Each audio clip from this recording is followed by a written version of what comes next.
साल 1962 बाबा वैद्यनाथ धाम में एक दरवाजे का निर्माण होना था, जिसके लिए खुदाई का काम चल रहा था। तभी अचानक यहाँ काम कर रहे मजदूरों को वहाँ एक चमकदार मणि दिखाई दी। ये मणि ऐसी थी जिसे देखकर लोगों को अपनी आंखों पर यकीन नहीं हो रहा था। यहाँ के पुजारियों को जब ये मणि दिखाई गई तो उन्होंने हैरानी के साथ बताया कि ये कोई मामूली मणि नहीं है, बल्कि चंद्रकांत मणि है। जब चंद्रकांत मणि के बारे में कुछ और जांच पड़ताल की गई तो सबके होश उड़ गए, क्योंकि इसका इतिहास ही कुछ ऐसा निकला। दरअसल पुराणों में ये वर्णन मिलता है कि चंद्रकांत मणि महाबली रावण की है। तो आखिर क्या है चंद्रकांत मणि का रहस्य?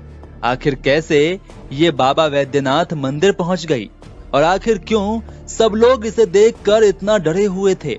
आपको हम इस मणि से जुड़ा हुआ वो सच बताएंगे जो आपके होश उड़ा कर रख देगा।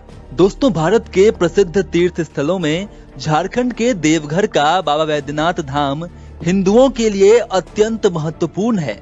12 ज्योतिर्लिंगों में से एक स्थापत्य कला की दृष्टि से बाबा वैद्यनाथ मंदिर देश के प्राचीनतम मंदिरों में से एक है। साथ ही ये अपने रहस्यों के लिए दुनिया भर में जाना जाता है। इसके ऊपर लगा पंचशूल आज भी दुनिया भर के वैज्ञानिकों के लिए एक सिरदर्द बना हुआ है। मंदिर की बनावट की बात करें तो ये बहुत ठोस पत्थरों से निर्मित है। मंदिर प्रांगण के बीच में बना भगवान शिव का विशाल और भव्य मंदिर काफी मनमोहक है। आपको जानकर हैरानी होगी कि ये मंदिर कब बना और इसे किसने बनवाया, इसका पता आज तक नहीं चला है।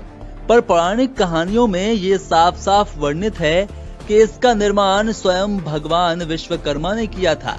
कहते हैं कि जब रावण यहाँ शिवलिंग को धरती पर रखकर चला गया था, उसके बाद भगवान विष्णु स्वयं शिवलिंग के दर्शन के लिए आए थे।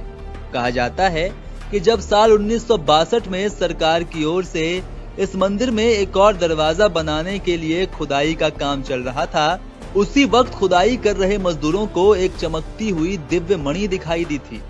जब इस मणि की जांच की गई तो पता चला कि यह चंद्रकांत मणि है, जिसका पौराणिक कथाओं में वर्णन मिलता है।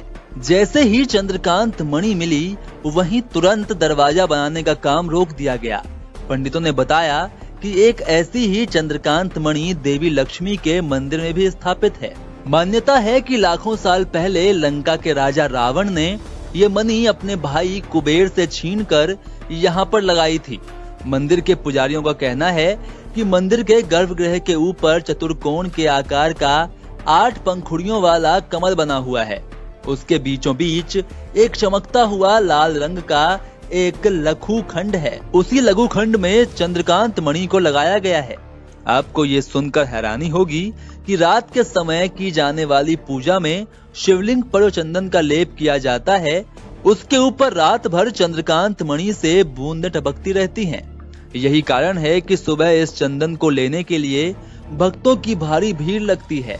लोगों का मानना है कि इस धाम का चंदन किसी अमृत से कम नहीं है, क्योंकि इससे सभी रोग और दुख दूर हो जाते हैं।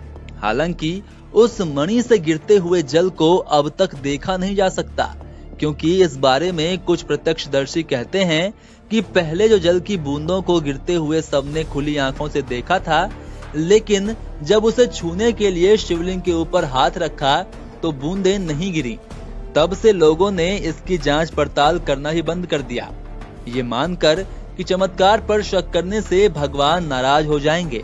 भगवान शिव के इस अत्यंत ही प्राचीन मंदिर के अंदर मणि लगे होने की बात पर पुरातात्विक वैज्ञानिकों की अलग अलग राय है। उनका कहना है कि बाबा वैद्यनाथ मंदिर के 74 फीट ऊंचे गुंबद को संतुलित बनाए रखने के उद्देश्य से ही अमूल्य रत्नों से जड़ित किसी यंत्र को वैद्यनाथ मंदिर के भीतरी प्रकोष्ठ यानी गर्भगृह में स्थापित किया गया होगा, जिसे लोगों ने पुराणों में वर्णित चंद्रकांत मणि मान लिया है। साथ ही इस मंदिर से एक और अजीब चमत्कार जुड़ा हुआ है। यहाँ हर एक मंदिर पर कभी न कभी प्राकृतिक आपदाओं के चलते मंदिर को कुछ न कुछ हानि अवश्य ही पहुँचती है। वहीं वैद्यनाथ मंदिर में आज तक कोई भी प्राकृतिक आपदा नहीं आई।